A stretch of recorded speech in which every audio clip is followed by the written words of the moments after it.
Yung wala kay mga utang na loob.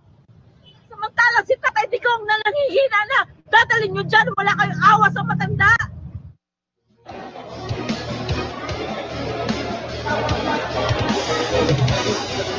Naging emotional si Rochelle sa ginawang pag-aresto ng mga pulis kay dating Pangulong Rodrigo Duterte at pagdetini sa kanya sa Villamor Air Base kasunod ng pagdating niya mula sa Hong Kong. Sa parehong pagkakataon, ibinahagi ni Rochelle ang kanyang mapait na karanasan ng siya mismo ay madetini sa opisina ni General Nicolas Torre sa loob ng 6 na araw noong Nobyembre 2024 dahil umano sa isang pekeng red notice.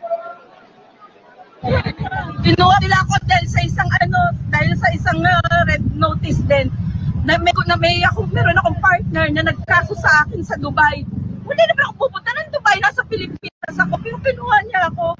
Tapos pinapirma nila ako 6 na araw, nakakulong ako sa opisina niya.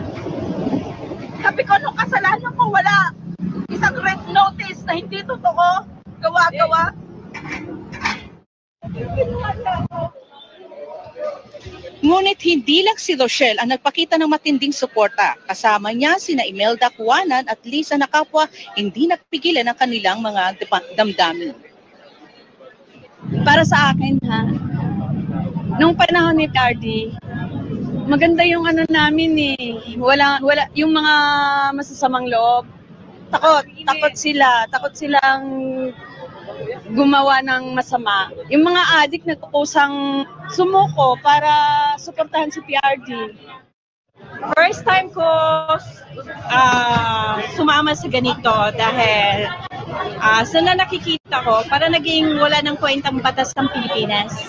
Hinayaan ng mga opisyal na makikialam batas lang ng Pilipinas. So, nananawagan ako sa lahat ng Bisaya, waanhebo dire sa Villamor. Suportahan natin si former President Rodrigo Duterte.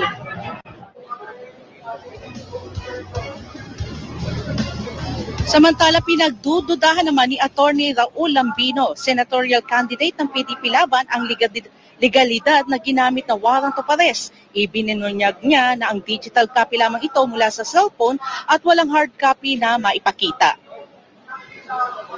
Hindi po natin dapat paniwalaan yun. O kahit na meron na nga na talagang totoo yung pinapanilang warrant of arrest, ay walang epekto po dito sa atin yan.